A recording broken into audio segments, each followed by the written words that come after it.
Hello and welcome to Unleashed, the show that explores how to thrive as an independent professional. I'm your host, Will Bachman, and I can't tell you how excited I am to be here with Marcia Neufer, who is the founder of Blue Shore Leadership and Talent Development. Marcia was the global lead of McKinsey's learning program. I don't think I have the title right. Marcia, welcome to the show, and tell me what was what was your correct title there? Hi, Will. Thanks for asking. It was Chief Learning Officer. Chief Learning Officer. Yeah. And I found, let's just start with this part. I want to get into what you're currently doing with Blue Shore, but while I have you, I gotta ask you some questions about what you did as Chief Learning Officer, because I found, and lots of McKinsey consultants alumni would have confirmed this to me, that some of the short trainings at McKinsey, like I went to Initial Leadership Workshop, which was 2 weeks that you go to sort of maybe about a year and a half after you join as an associate.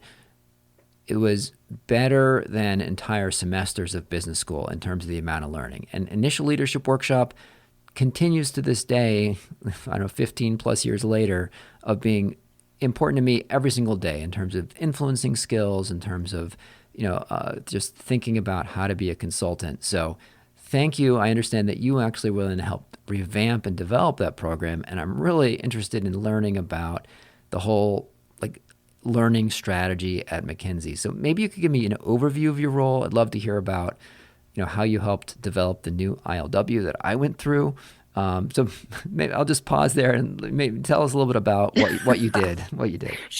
Sure, happy to. So in terms of my role, as Chief Learning Officer, I had global responsibility for the learning strategy for McKinsey, for all of our programs from day one until retirement, for everything from online learning to, as you said, kind of the upper end, which is a multi-week in-person program, and then responsibility as the firm's needs and capabilities changed for how does learning strategy and architecture evolve along with that to meet, the more modern needs. As you said, ILW, as we call it, was one of the crown jewels in McKinsey's learning programs, was iconic and, something that was kind of a rite of passage for every consultant. Frankly, I was the partner that led the development of that even before I was Chief Learning Officer. That's how I got into the learning space. For folks that did not go to McKinsey or ILW, could you just give us a brief overview of what that program looks like? Yeah, that program is 2 weeks, and it's focused on, I'd say, two strands. One is how to build and apply the skills needed as a consultant. So problem structuring, ideation, coming to a solution.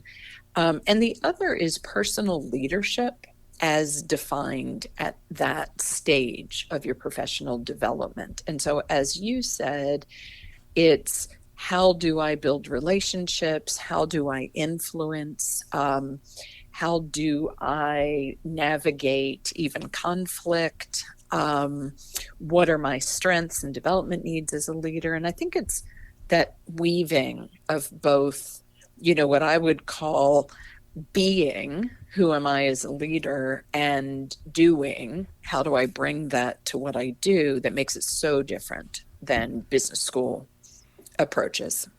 And for folks that haven't attended, there's a lot of role playing. So we worked through some case. I don't even remember the case, but we worked through a case, but then there'd be this whole series of role play interactions where, okay, now you're playing a consultant who's interviewing a client, trying to get information, and there'd be 5 or 6 different client roles. And the person, one of the attendees would play the client as well. So you get this secret instructions like, okay, you're going to be really suspicious of this consultant, or Yep. you'd really like to help this consultant, but your boss doesn't want you to, or or you really have an agenda, so you're going to give this very biased information to this consultant. And then so you're playing that role part of the time, and then you switch and you're playing the consultant. or there'd be like conflict and you have to role play one of these sorts of situations. So there's lots of these role plays. Talk to me about like some other examples that I'm forgetting and what the thinking was about making role playing such an essential part of that training. Yeah, and so the role playing, there's a couple of components to what happens with a role play. And while I have to admit at this point, I don't remember kind of every one that was part of the 2 weeks, what I do know is, and I'll be a little learning wonky on you for a second, but learning happens when through application and experience. So when you're actually doing things and frankly, even failing is when you learn the most, when it's got a little bit of emotional tug to it as opposed to theory. So that's one of the reasons for the role plays. Second is you learn as much, and I could even argue more on the receiving end of the role play. So being the difficult client and seeing how somebody engages with you well or not well is really like a gut punch on, oh, boy, did I have a bad reaction to that. And then the translation to, as a consultant, I don't want to be doing that with my clients. The third piece of it is learning is basically a social sport. We're social animals, and you learn as much from your peers as you do from any kind of front of the room teaching. And so the other aspect of that role play, and a big part of it, is the debrief on, as you might recall, we facilitated those debriefs to draw as much learning from them as possible. But is you and your peers kind of debriefing, what worked? How would we translate this to our real world, coaching one another? And so role plays let you do all of those things. And we use them kind of at every stage along the process. You would do the next step of a typical client engagement, and then you would have the interactions, be that with a team problem solving, a partner, or the client, that would naturally happen at that moment in the engagement. And there's been so many cases in my life where I like am directly applying one of those things I learned in those 2 weeks. Like I remember a project where the client didn't want to give us some data, and then I pulled out one of these influencing skills. Like I'm flipping through my mind, okay, which one? And then shared objectives. So I pulled out. It was like, look, I understand that we have some differences about approaches and you're concerned about how we're going to use this data. But look, I think we really, just to step back, we both have this shared objective of making this project successful. It's like directly from ILW, and it worked, Like, Yeah. whoa, this really works. And by the way, listeners, I'll include a link in the show notes. I did a previous episode on 11 influencing skills that you should know, and that was pulled from ILW. So one question I have is, why don't it seems it's so effective? Why don't business schools teach this way? I mean, my negotiations course in business school was very much role play based, and it was awesome, and I still remember those things. But the only other course was maybe Mike Finer's high performance leadership course, where we did some role plays, and that was great. But for the most part, it's not a technique that's used, and I don't understand why business schools don't just see what McKinsey's doing with this and say, well, why don't we'll just do that in our courses? Well, I mean, I can only hypothesize, not having been a business school professor, but I think there's a couple reasons for that. It's very time and resource intensive, as opposed to a lecture or case study approach.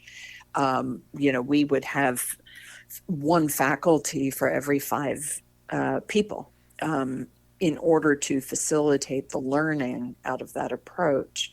I think the other is, and I think I came from a business school that was very Socratic, case-based, is they do let you get exposure to a lot of different company situations and build a repertoire of, oh, this is how, here are different ways you could handle something based on the unique, in this case, let me call it client, their challenges, their context. And, that's something you can't do with, as we did it in ILW, a single case through 2 weeks.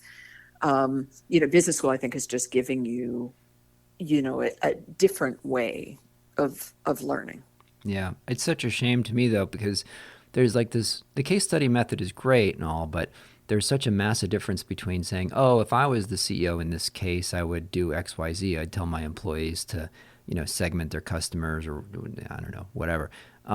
Versus saying, okay, no, you are the CEO right now. Talk to me. I'm your Absolutely. employee. Go ahead and tell me what you want me to do. And then you're saying, Absolutely. Well, wait, I'll tell you, at McKinsey, I mean, we didn't partner. I mean, it's one of the reasons that we didn't really partner with business schools, except for an introductory, what we called mini MBA for our non MBA hires.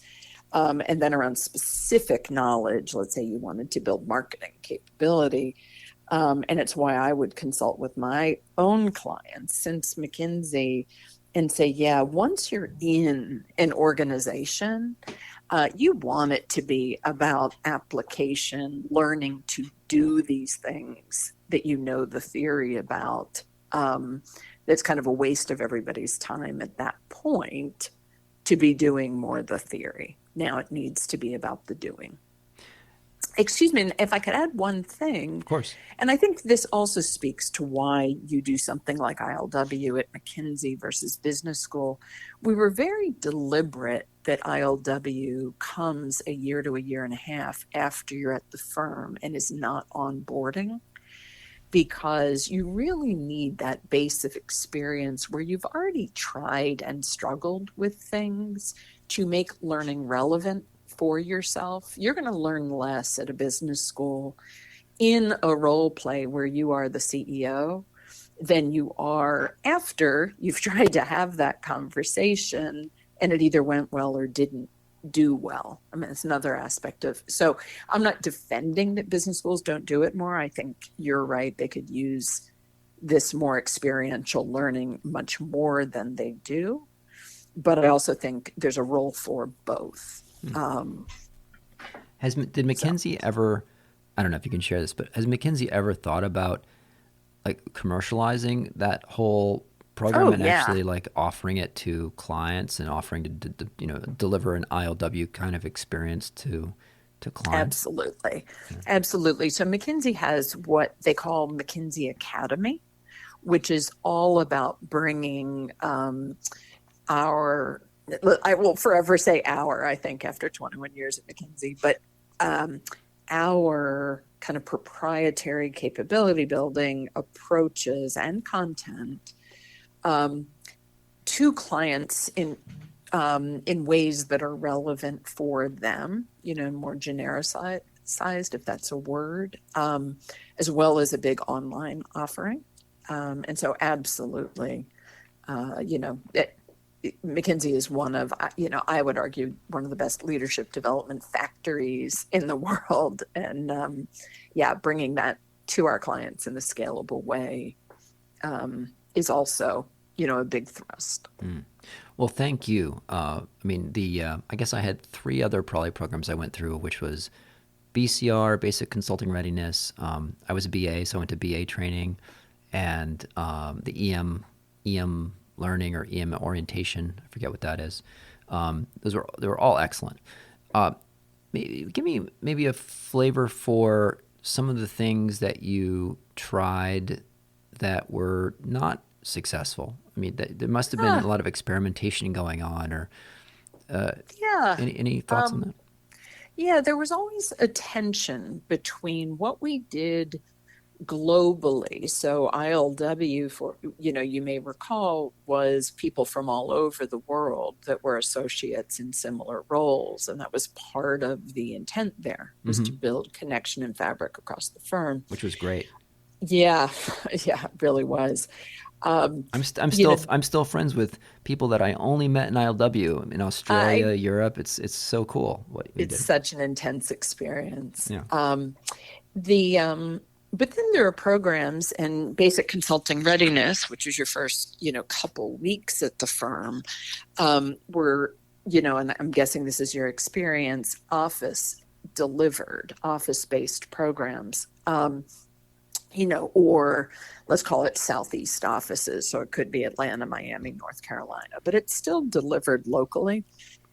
And there was a real art to, because those were still centrally designed, so they'd be uniform across the firm. And then you'd have extensive supporting materials, train the trainers for the consultants that were leading those programs in different offices. But the quality would vary hugely. And on BCR, and I think it was because the content was so basic, that worked really well. We tried to extend that to engagement manager capability building and have the brand new engagement managers go through a similar office-based course, like welcome to being a manager. And that was something we never were able to get right. And I think it's because you're starting to get into more nuanced interpersonal skills. It's a little bit less about here's how you break down a problem. But getting that uniformity of quality and experience in a distributed way was difficult. And over time, we migrated it to say, okay, what are the pieces that really have to be, are able to be and are best delivered locally? And which of those can we solve through technology, for example, to bring a more uniform experience? And which should we really save until a little farther into your tenure, you can bring people together? The other thing I would say, you talk about trying and failing. Our early efforts into online learning, which to me today are almost laughable, were not successful. We know so much more about online learning today than we did in 2005 when we started as a firm, but they would be long interactive online learning programs just in case you needed them. So sitting on a shelf just in case, without context. And they were expensive to build. Nobody used them. And, in retrospect, I would say, wow, wouldn't have had a lot of impact even if people did use them. Talk to me. So that was certainly a place where iteration Yeah. was critical. Talk to me about the more senior training program that I didn't go to for associate partners or for partners or for directors. What are the types of learning objectives that you have at those levels, and what's the sort of the mechanism of how that kind of learning was delivered? Yeah. And I think there's two stages of that learning. So at the associate partner and then early partner, we had what we called client leadership workshop. And that was all about building relationships with clients, kind of getting on the same side of the table with your clients to have impact on their most important issues. And so format wise, they were almost all role play based, very little front of the room teaching, much higher faculty ratio. You'd actually have 2 to 5 people, and always led by more senior McKinsey directors, senior partners in partnership with an outside facilitator, psychologist, etc. And so that was much more the emphasis. As you got more senior and now senior partner, even, 10-year senior partners, it really was around leadership, but less around the skills of leading and more about finding your own style as a leader and your own personal passion and kind of what do you want to stand for as a leader, which has to be tied to your personal goals. And those were much more introspective programs. There we did bring in, I can think of Bob Keegan from Harvard, who is one of the leading experts in adult development and how do you help adults kind of find themselves and learn and grow. And, it's the kind of thing that sounds a lot, I hate the word softer, but it sounds softer. And you would think, really, McKinsey partners were spending, 3 days doing this. But the truth is, everybody ate it up. It turns out we're all human beings. We're all grappling at each stage of our careers with kind of who do we want to be and what's our next chapter, and, evolving. And, we went into it apprehensive when we first started. And it turned out that those were some of our highest rated, best attended programs.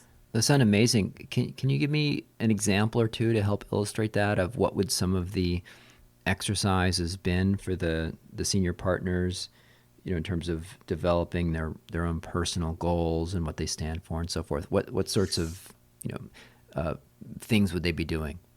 Put you on the spot here. Yeah, I was going to say, now it's been quite a while since I did that, and my focus in my last few years, even at McKinsey, wasn't that was kind of in place and running. So, I'm going to need to really dig back. One exercise that really stands out for me, and it would be better if I could give you context for it. It's somewhat later in the 3 days after you spend that whole program with the same other 3 to 4 people. Wow. In a mini cohort. So you're able to build trust and go deeper with one another about, your fears, your, drivers, your failures, as well as your successes. And that was a program that, after a couple of days of more introspective and, sharing with each other through different exercises, you had an exercise at the end, near the end of the program, where, let's say I was the partner that we were focusing on, I would actually physically turn my chair around, so turn my back to the rest of the group.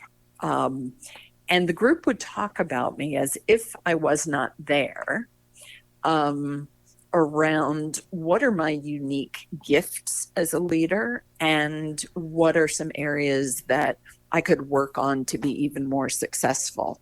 And so, really powerful experience of hearing people, and there's something about that mechanism where, the person isn't physically sitting in the group, but is looking away, and you're talking to each other about the person, that comes out so much more candid than if you were looking the person in the eye. And somebody more knowledgeable about psychology than I am can tell you why. But, people were super insightful and much more direct. So that would be an example. That is gold right there. Wow. What an amazing idea, to just by turning the chair around, even though you're still in the room, it just changes the dynamic. What a really interesting idea. What about that earlier one, the client leadership workshops? Any exercises from that stand out, of how you helped consultants really get on the same side of the table as their clients? Yeah, there's a framework, and it's in the public, called GROW. For coaching. And it's, I wish I'd looked up beforehand the 4 elements. We can Google it. So yeah, Google GROW. All right. Google GROW, but it's a good framework around getting underneath and understanding goals, reality. That's right. It's, what are your goals and aspirations as a client? And that can be you personally, or it could be for your company. What's the reality of where you are today? Brainstorming the opportunities to kind of get you from here to there. And then the W is will. It's commitment to, are you going to go make the changes? And so it's a powerful framework. We didn't invent it, but used that framework. And again, through really role play and practicing, over the course, and it was a week, had client conversations about kind of each of those elements moving through the course of a client relationship. And again, you got the experience of being the client and being, the consultant. One of the powerful things in that program was at the end of it, you did I guess you'd call it a role play, where you brought a real conversation that you were going to have or wanted to have in the coming weeks. You described the situation, somebody else played you, and you played the client, in, you know, trying to have that interaction. And again, the learning by being on the client side, receiving a consultant having that conversation was very powerful for you as you thought about how you wanted to have the conversation and what you did want to do and what you certainly did not want to do. What a neat idea to actually role play the client that you're serving and have someone else role play you. That's a really neat idea, and something that you don't need to go to McKinsey training to do, right? If for any listener, that you have some situation, find a peer, someone to pull in, and that's something you could try. Absolutely. And you'd be surprised, right? Because you can sit as the consultant, you can sit as anybody, right, across in a conversation, even with a friend. And you can get, if you're watching and listening closely, you can probably get a sense of, I'm going to say 65% of how they're reacting. But boy, when you are the one reacting, you feel the emotional, oh, that hit a button, or, ooh, that's really exciting, right? You're feeling not just the fact, but the emotion of it. And that's really how you build relationships, and trust is, when you're emotionally connecting, not just knowledge connecting. Yeah. And it's easier to feel it when you're sitting in the receiving end. Yeah, acting classes should. So to some degree, I want to go on now to what you're doing at Blue Shore, but let's just say that you effectively were the dean of the world's top business school, the way I think about it. So thank you. Let's talk a little bit Sure. about Blue Shore. So my understanding is you're working on some methods to build capabilities for middle management. Correct me if I got that off, but I'd love to hear more about what you're doing at Blue Shore.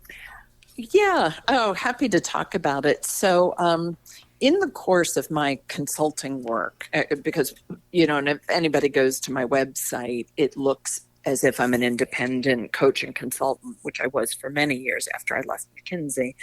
But in the course of doing that work, I found myself talking to a bunch of companies in the, I'm going to call it 100 to 600 person fast growth tech companies.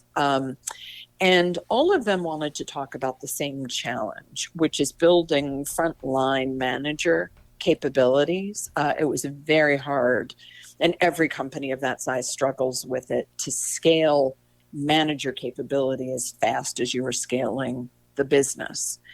And there were a couple challenges with it. One is just you had to grow the capabilities of so many people so quickly, right? At McKinsey, you're talking about 3-4 years till you become a manager.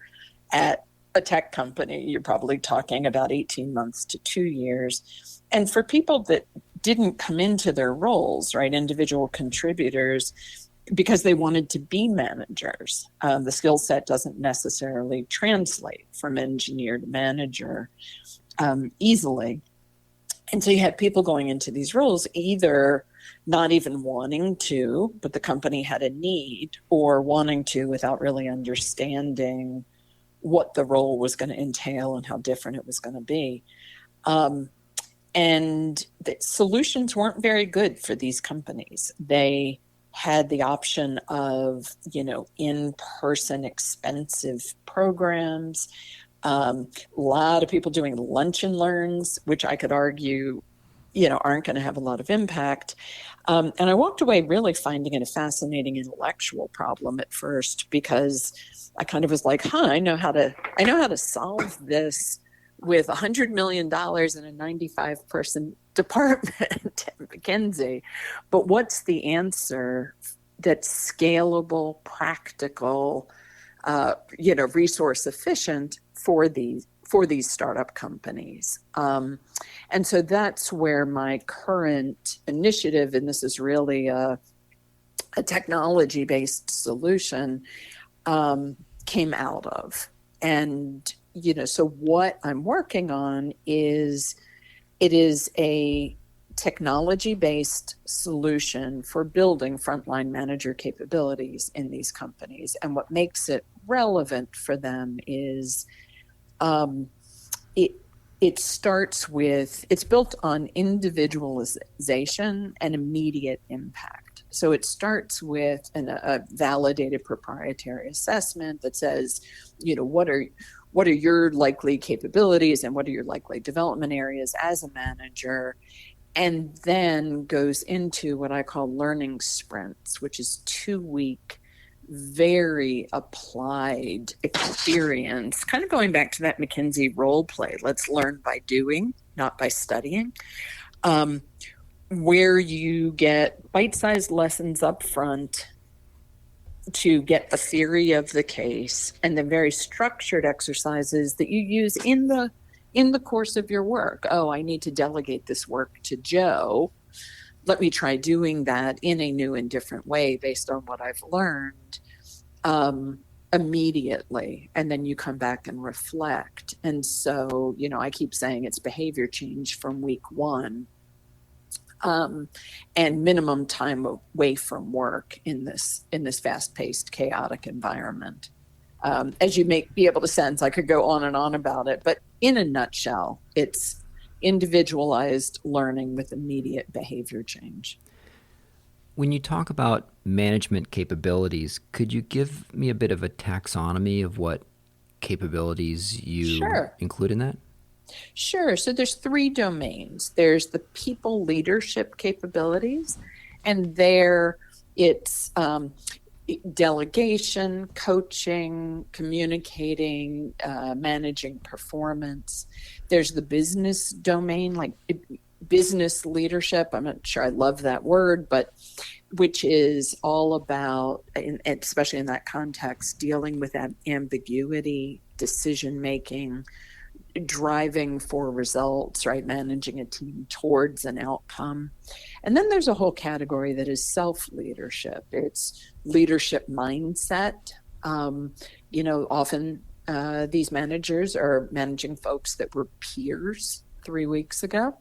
And so it's leadership mindset, it's reliability, and managing stress. Right? Being able to be steady at the helm of the ship, even as chaos reigns around you. I'd love to double click on a few of those and hear a bit about how you have, what your technology modules look like a little bit, and some of the exercises that you developed for some of these. I mean, maybe we could start with I'm curious about this leadership mindset under the self-leadership section. What does that look like? So in the process of building each of these out, and you really end up needing to build each capability out one by one, I have to say, starting more in the people domain is where it would be easier for me to talk about what looks like. Yeah, let's talk about those. And so I'm going to use one that sounds very basic, which is delegation. But it's one of the, when I talk to people leaders in the, managers of the talent function at these companies, I'd say delegation and giving feedback are the 2 capabilities that they all say, okay, let's start there. And in teaching delegation or helping somebody build those skills, it's really interesting because on the one hand, you've got all the steps of that process. What is it I'm going to delegate? Who am I going to delegate it to? How do I structure the work in a way that they understand the expectations and can deliver them? How am I going to follow up, and how am I going to give feedback?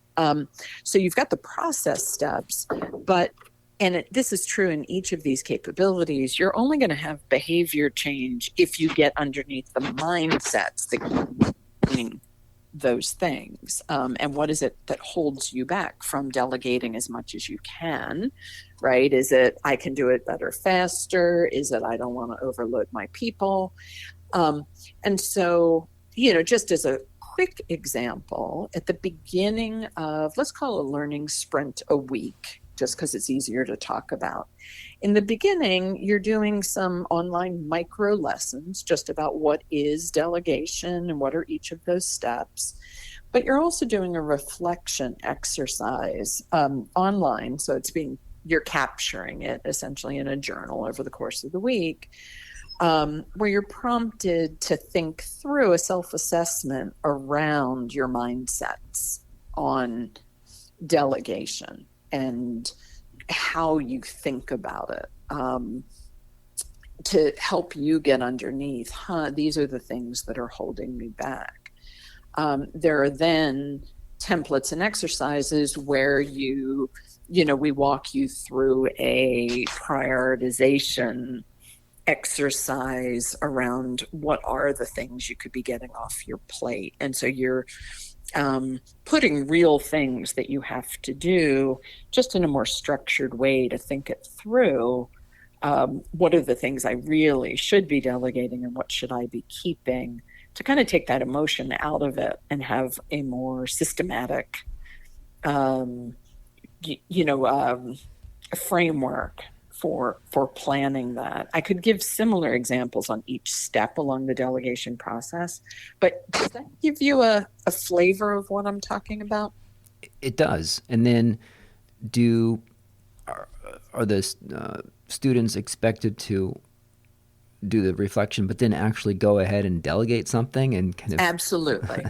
Absolutely. So once you've figured out what, you're going to figure out who.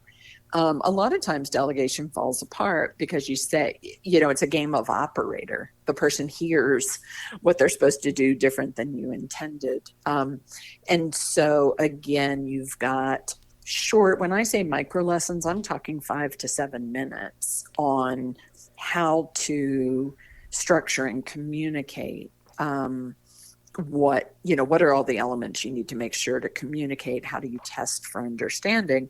But absolutely, you go do that. I mean, that's where the most of the focus is. When I describe the micro lessons, I'm talking about a half hour, 45 minutes a week. The rest is going and doing it. And if you remember, if I go back to what I was describing about McKinsey and learning being a social sport, you do have a peer cohort doing this at the same time. I'm calling it a small accountability team. And so you've got set times where that team is debriefing. What did I do? What worked? What didn't work? Coaching one another. You've also got discussion board where you can pose questions or put out there, I delegated this thing to Joe and it came back nothing like I was expecting. What the heck? Has anybody else had that experience? And so you can collaborate. And these would be peer cohort from your own company or from other companies, or?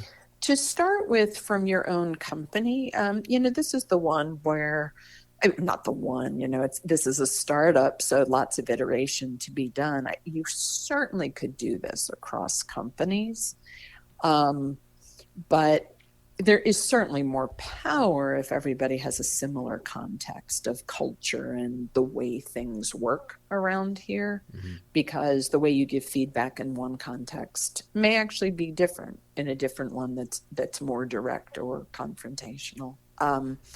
And so going to start with own company, single company. The other thing I'm finding, which again I think is powerful and exciting, is these are companies that are just starting to form. formalize their corporate cultures, to kind of nail down who are we and what do we stand for in terms of our values. They were often tacit up until this point, and they see using this as, an opportunity to embed corporate values, organizational values and context. And so the platform's configurable where a company can add their own modules quite easily, and we can support them in developing content around that. They can involve their own leadership in different parts of it. So while the platform as it stands can be used, there's also an opportunity to work with companies to configure it so it delivers on their values as well as the skills. So I was in the Navy for 5 years and nuclear trained submarine officer. And one of the things in the Navy that I thought was so well done, which I have rarely seen in the civilian world, is the idea of a qualification card, or usually called a qual card. And that was so powerful about that is when you got on board, you'd be expected to qualify for a certain number of different watch station duties, right? And the power of it was it told you up front what you were expected to know how to do. And so to qualify, let's say, as engineering officer of the watch, you'd have this big long checklist. It was probably 30, 40 pages of each page had maybe 10 signatures you had to get from somebody for different systems. In some cases, it would just be discuss, like explain how the condensate pump works, or so you just explain. And then some of them it was observe. So observe someone starting up the reactor. And then in some cases it would be perform under instruction. So you actually had to, serve as engineering officer watch, start up the reactor under instruction. So there'd be, and the powerful thing was but you knew in advance. And I'm wondering, and so that let people be very proactive, because you'd say, oh, they're starting up the reactor tomorrow. I better make sure my butt is there so I can observe it, because I know that's one of the things I got to observe. And I'm wondering if there's something similar for managers where you'd have like a checklist and say, okay, like delegation skills, delegate 3 things, give feedback on this and get it kind of checked off, either someone else checking it off or doing it yourself. So you'd have this slate of, visible to you of here is the skills a manager is expected to master. Now, go forth and, try them out. Well, so part of my answer is yes, because there is structure and there are checkoffs, right? I mean, how you do that through the platform, whether that be points or something else like that. Throughout that learning sprint, right? The framework itself is saying, here's the 10 capability expectations. Each of those, as you go through them, certainly has expectations around them. And you are giving me really good ideas on how to add some behavioral ones around, observation's a great one. Be able to, have tried this thing. And so I'm definitely walking away from here with some more ideas on how to do this. I would say one big difference between what you're describing and this would be around individualization. And only in the respect that, as I mentioned, I do have this proprietary and validated assessment, which I've been piloting to great success. People keep looking at it and going, oh my God, that captures me. And that would say, hey, my challenges aren't delegating or coaching. I'm kind of a natural people person.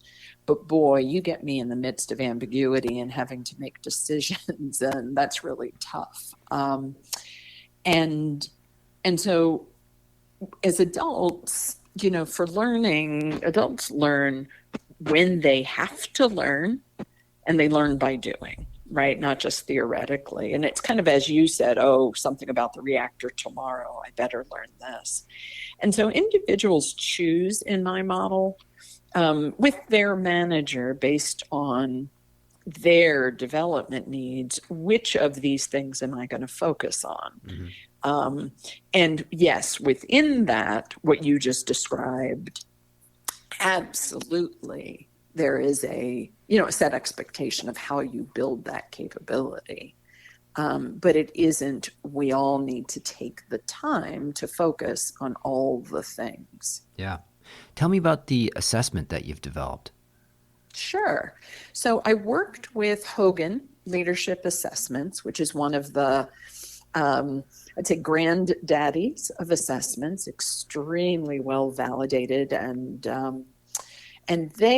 theirs is really a personality assessment, but they've done a lot of research translating how do these different aspects of personality come together to likely make me good at decision making or struggle with decision making. Let's use that. If I'm hugely consensus driven, yay, that's awesome in some contexts, but when it comes to leading and making decisions, maybe a little more problematic. So that's that linkage between personality and capability.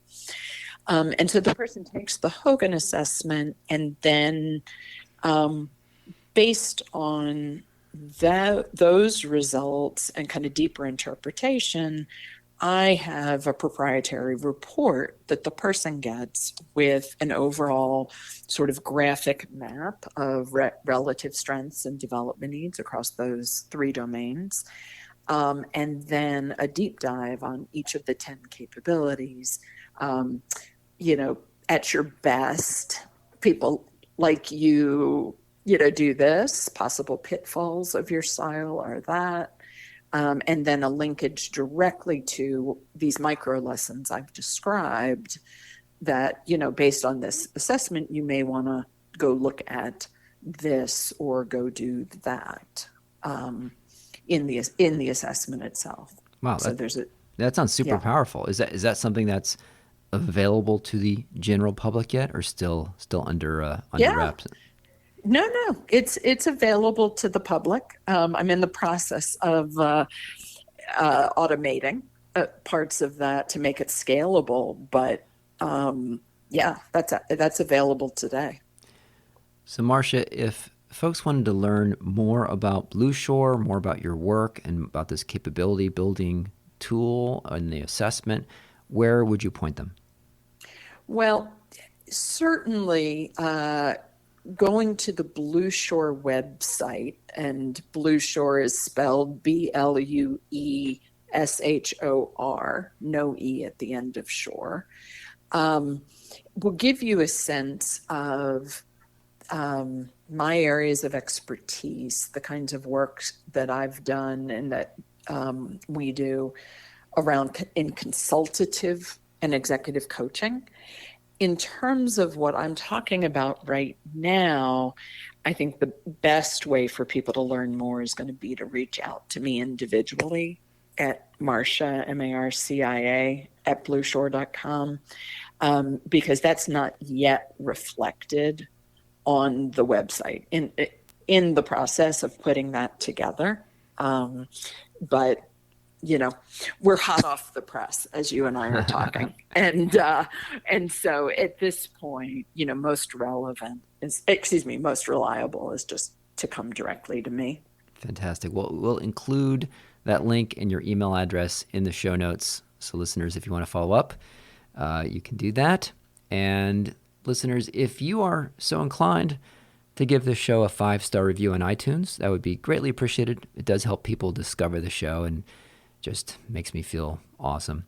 So, and if you want to get the weekly email for the show, where I tell you about all the most recent episodes, go visit umbrex.com, click on the Unleash tab, and you can pop in your email. Thank you, Marcia. This was really fabulous discussion. It was so much fun hearing some of the inside story of ILW. Thanks for joining. Thank you, Will. Pleasure to talk to you as always.